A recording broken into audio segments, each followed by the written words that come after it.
Welcome, everyone. Thank you for joining us today. Jason Letwin and myself, Kim Griffin from Stone Olafson, are going to be taking you through some results from Wave 4 of our Spotlight on Arts Audiences research.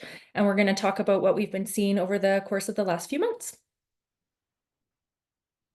Before we get into the results, it's really important to acknowledge and say thank you to our partners for helping us get this off the ground. So the Rose Foundation is responsible for really bringing these together, but we also have this initiative funded and supported by those that you see on the screen. So the Edmonton Community Foundation, the Calgary Foundation, Edmonton Arts Council, Calgary Arts Development, and the Alberta Foundation for the Arts. So thank you to them. We thank them for their generous support, and they are just keen to see arts leaders in this province use this data to drive strategies for growth across Alberta.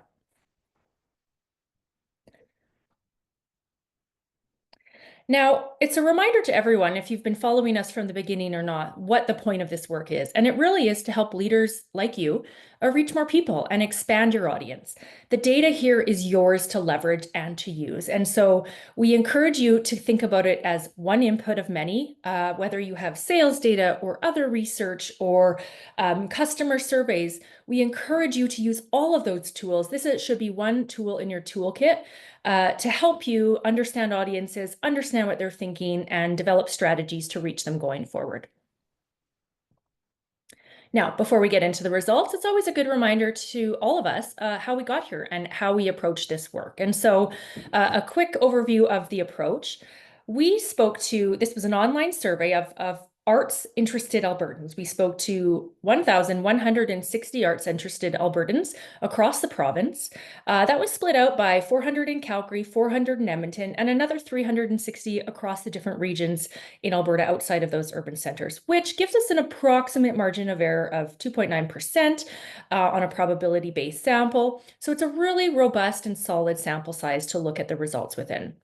The results that we're going to look at today are representing Alberta, although there are region-specific reports available if you would like to reference those.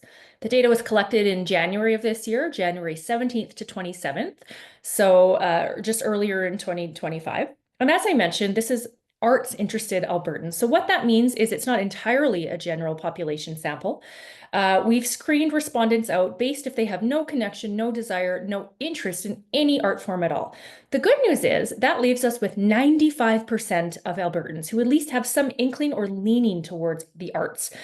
Their engagement will vary, but it's a really representative and robust sample that we're looking at. Now, before we get into the results from Wave 4, I always like to go back and think about what we've learned so far, because it's important to remind ourselves that the outcomes that we do learn do not replace findings from earlier phases. Instead, we're building on them. So let's just kind of do a quick recap on what we've covered off so far in this work. First of all, we learned early on that not everyone engages to the same degree, and this might be pretty obvious on the surface, but it's really important. I mentioned 95% of Albertans are arts interested. Now, within that group, you've got immersed audiences and you have engaged audiences, and likely you'll find your core audience for your particular organization or art form within that, those that are really dedicated to the arts and really committed.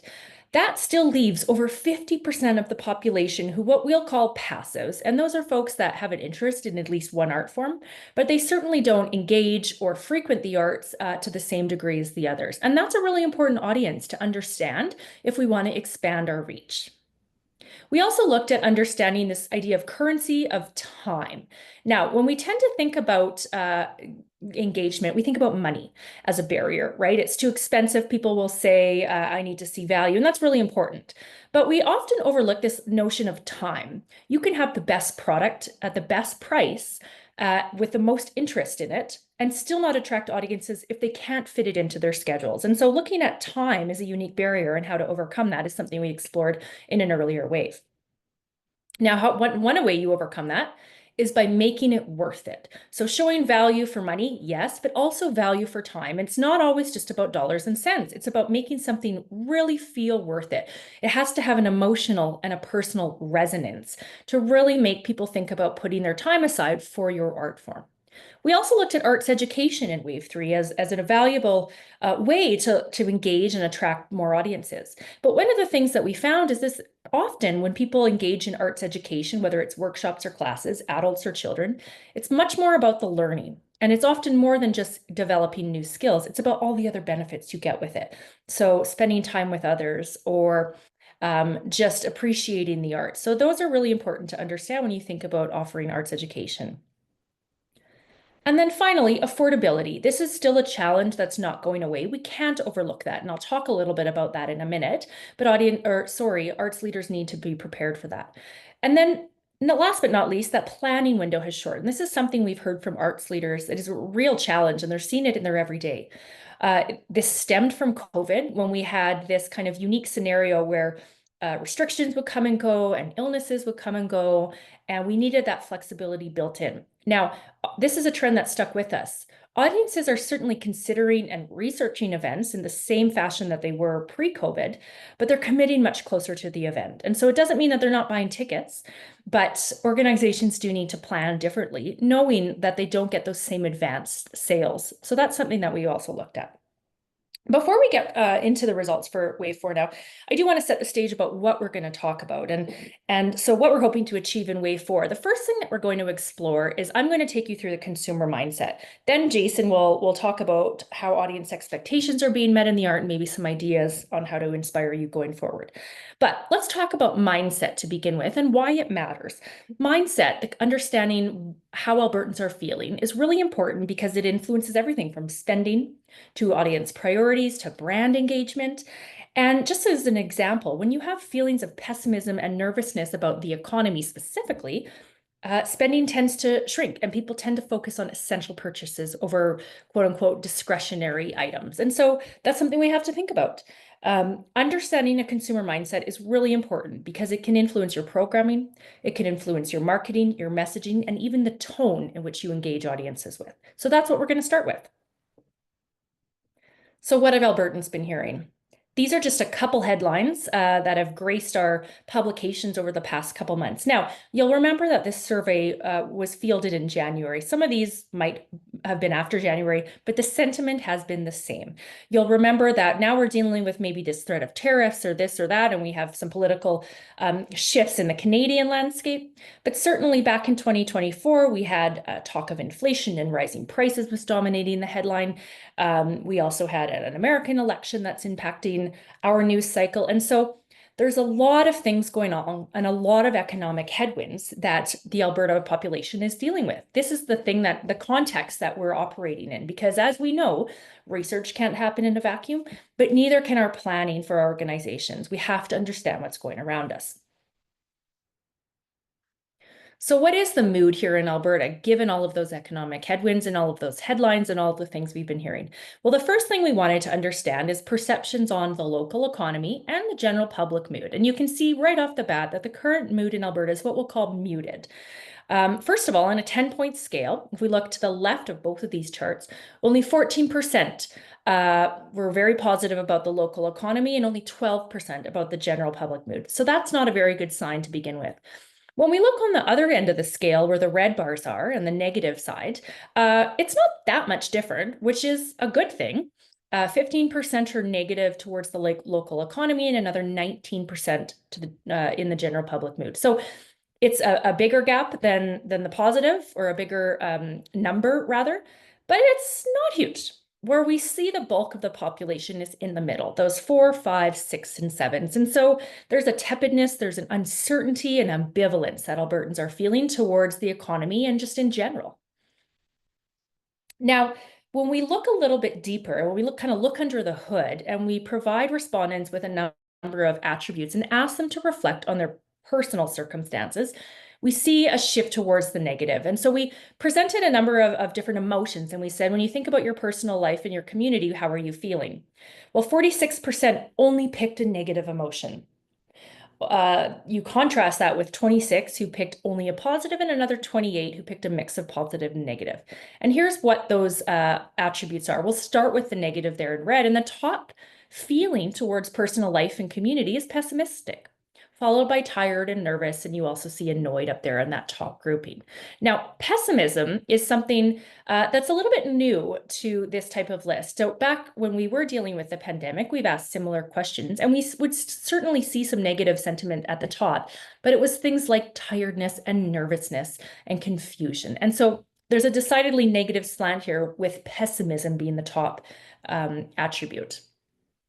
That's not to say that there's not room for optimism, and you can see optimistic feelings in that top grouping, followed by gratitude and contentment.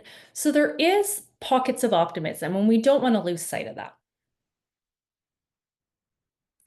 Still, flip side of that is, despite those pockets of optimism, we've got 18% who indicate that they think the quality of life in their city or town will get better over the coming year. And you contrast that with 41% who think it's going to get worse. So when it comes to personal finances, the story's a little bit better and a little bit more balanced. 28% think it will get better compared to 34% who say it will get worse.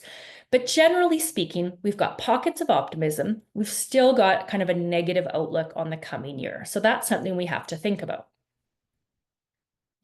Now, the good news here is that when we ask specifically about arts and culture experiences, attitudes truly enforce that you are essential and you have a role to play. 87% say having arts and culture experiences available is essential for a good quality of life.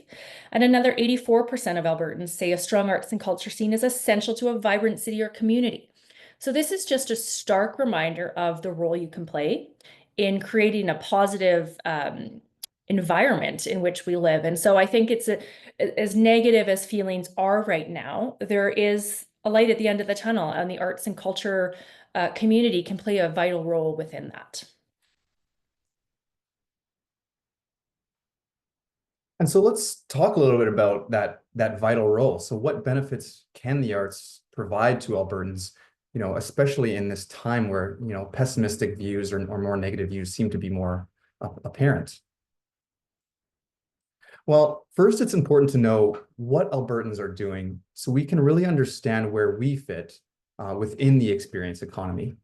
People are quite diversified in the activities that they like to do, but we have tried to categorize these activities based on levels of engagement.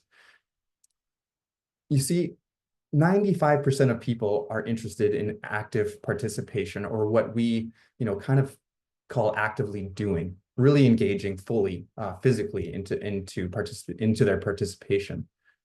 Whereas 82% are interested in observing a little bit more distantly. These are things like, watching shows online, watching sports or performances online, again, still engaging with, the experience, but again, a little bit more distantly. And what we noticed is when we did this 5 years ago, again, this is actually the same month that COVID, the shutdown began, we asked similar questions at that point. And what we see is that the rates of doing activities, that 95%, and observing activities, they actually tend to be quite similar as what they were in 2020. What has changed slightly is this level of attending. And so what we mean by attending is that people are physically attending these things, but they engage a little bit more passively. So it's kind of a middle ground between actively doing something and observing. And what we've seen is that this is the group of individuals or the activities that have seemed to drop since COVID. But regardless of the specific activity, people are looking for the same benefits or outcomes.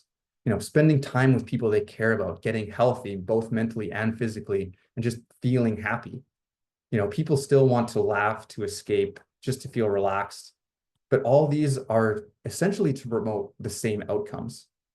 People want to have a social life. They want to be involved in social experiences. Again, they want to work on their health and find moments of happiness and joy. And again, opportunities to escape some of those pessimistic feelings that Kim has already talked about. But what does this really mean? Well, the level of engagement also happens to correlate with why someone wants to participate in an activity. So again, what they're actually doing compared to the emotional outcome or the motivation, and what they're actually wanting to get out of the experience. So people who are looking to actively participate in something, they want to do something different. They want to be wow. They want something that's unique. Whereas those who want to, more attend something a little bit more passively, they want to do so to spend time with others, families, and friends. They want to laugh. They want to escape. But the key here is to understand that specific audiences don't necessarily fit in into any of these specific groups, I'm sure we're all, quite aware that motivations and feelings and emotions tend to vary. And so understanding how your experience might align with how someone might actually, what the outcome someone might want to experience is really important. And so the idea is to think about what you offer and what your audience might be looking for based on that. Now, it's great that we can identify how people like to spend their time and, those desired outcomes, but there still seems to be a gap between motivations or needs and having those needs met by arts and cultural activities specifically. Near 60% of those who do agree that their needs are met, or sorry, 60% of those of Albertans do agree that their needs are being met. But these are also people who are already engaged in the arts experiences. They're already active members within this community at a higher level. 37%, though, who do tend to be your more passive audience, they don't necessarily feel like their needs are being met completely. Well, most Albertans are also looking for new experiences and actively looking for things to get out and do. Not surprisingly, these again are people who are already immersed in the arts and more likely to try new things. As well, those who are more informed about the arts are much more likely to try something new than those who are less informed. But we still see 84% of people still love to be surprised about new experiences. Almost 70% are looking for new things to get out and do. What's interesting here is this 51% of those likely to try new experiences, especially when it comes to the arts. Overall, this is quite positive that there is a willingness to try. Half of your audience in Alberta are willing to try new arts experiences. People are open to trying new things, as we'll see next. Once they do try an arts experience, they do tend to become more engaged. And we can see that right here. So what happens when they actually participate in the arts or an arts and culture experience?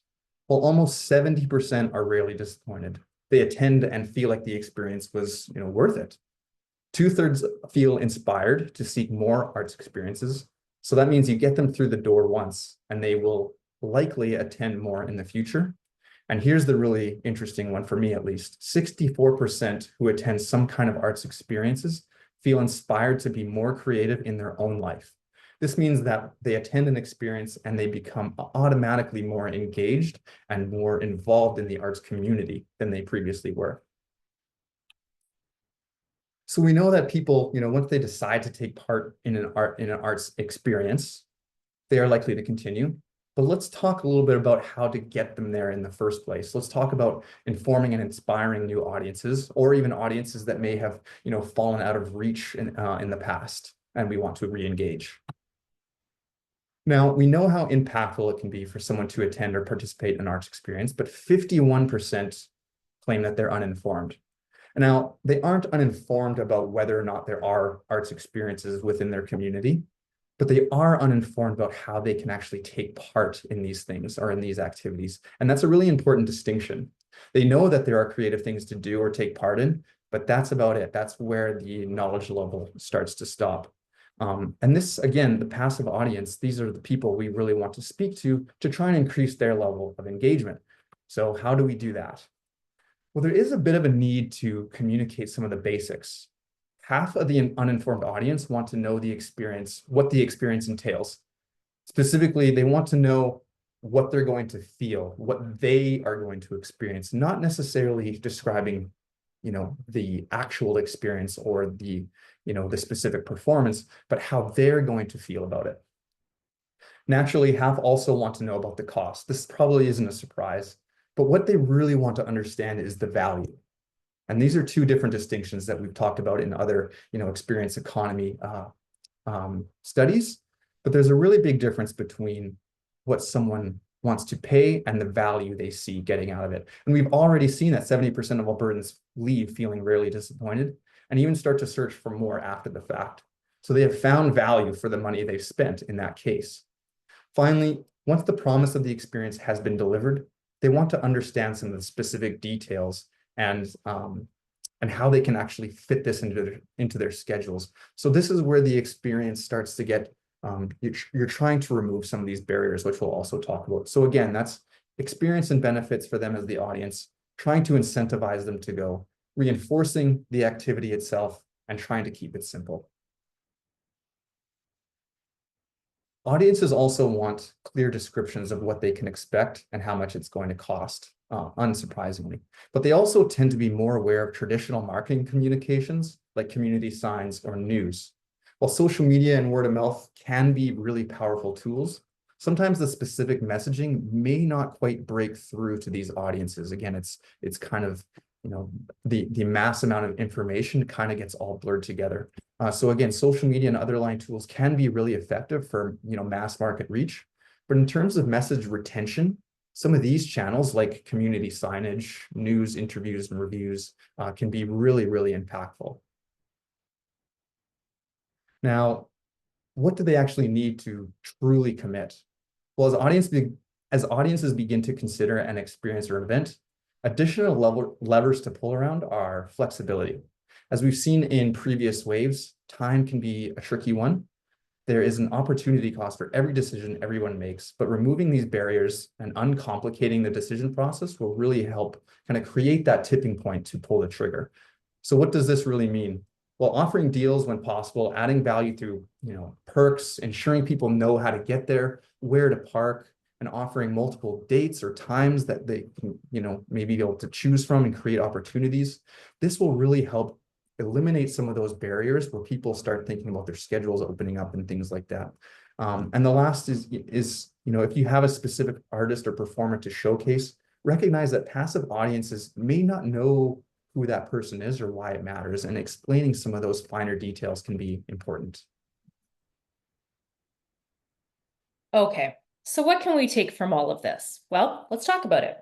There's a couple things that we would like to leave you with.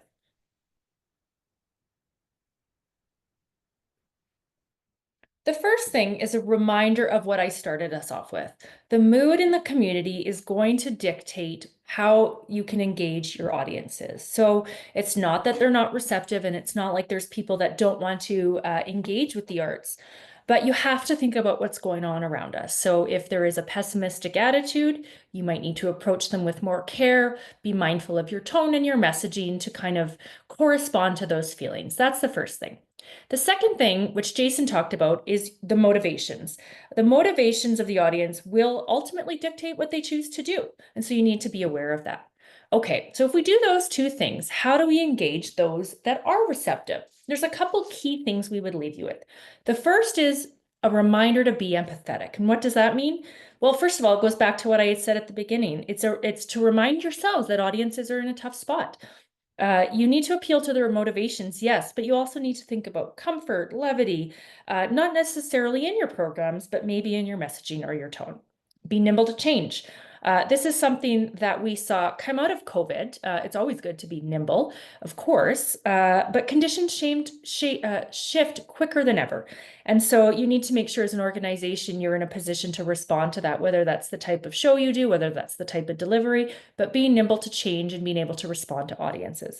And finally, trying to get the attention of that passive group, which we had talked about, is represents a fairly large opportunity. They are more challenging to reach. And so some of the things that Jason talked about can be really helpful. Your loyal audiences, they probably only need a reminder. They are aware that you're there and they know how to get and engage with you. But reaching potential new audiences in this passive group is a lot harder. And then finally, you're going to look to follow a sequence of messages that aligns with how passives are planning. So if we decide that we want to explore reaching new audiences and perhaps they're that passive audience, as Jason touched on, there's a couple elements of sequencing that you can think about when you're messaging. First is show the experience and benefits first. And again, as Jason touched on, this is not necessarily the activity or the title of the show. It's what people will get and feel from the experience. This is really hard particularly for arts marketers to do, because the show and the artists are often so central to what you offer. But it doesn't work for everyone. If they don't know the name of the show, it may not mean anything to them. But if you can communicate what they're going to get out of it, there might be more appeal there. Next, make it easy, hassle-free, no barriers, easy to get to, easy to pay for, easy to navigate online and find information, making it easy. Value. Consider the financial stress that folks are under and whether it's value offers on the monetary side, but also just making sure people understand that their value for money is there and it will be worth it. And then finally, this is where you can start to showcase your actual activity, but help your audience see themselves in it. So they want to, maybe this is where you talk about the title of the show or the event or the artists involved, but they will also want to make sure that it's accessible to them. So make sure they can see themselves in it through imagery or other things. Now, last but not least, there are some considerations for the experience as well. So we've talked about kind of the decision-making process and how you can think about your tone and your messaging and how to reach passives, but it doesn't stop there. That's pretty self-explanatory, but it bears mentioning. The experience has to be worth it, as we've talked about. And part of this is taking a holistic approach. We'd encourage arts leaders to look at your entire experience, whether you have a gallery or a show or a performance, review the entire experience. Starting at the planning tools, do you make it easy for people to understand what they're going to get? Do you make it easy to purchase tickets? Do you make it easy to get to the venue? Things like in experience elements can cause some angst. When people come out of a show for intermission, are there lineups? These things can increase angst amongst audiences. So if you go back to your experience and critically look at every element, you'll find probably pain points that you might be able to eliminate to make a more seamless experience. And then, as Jason touched on, you might want to look at adjusting your experiences to reflect the motivations for different types of things. If you are offering an experience that is about doing and being interactive, remember that people want to feel like they're doing something different, unique. They want to feel wowed and build accordingly. If you're offering a show to attend, this is where people want social elements. They want to engage with others, but they also want to feel an escape or some humor. And then last, if you are looking at something that's offered more passively online, people want to feel a sense of relaxation or contentment. And so adjusting your experiences to these things can be really, really helpful. Okay, that brings us to the end of our findings for Wave 4. This, as I mentioned, was the Alberta-wide data, and available on the Rose Foundation, you'll find the access to all the reports for Alberta-wide, but also for all of the regions. What we have here on the screen today is a QR code that will be open for a period of time that helps us design future phases of work. We have 2 more phases of work left in this work, so 6 total phases, and we'd encourage arts leaders and marketers to snap this QR code and go to the survey and tell us what you would like to see in future iterations of the work, because we really use that to build something that's useful and applicable to your business. So again, thank you for joining us. Thank you. So much.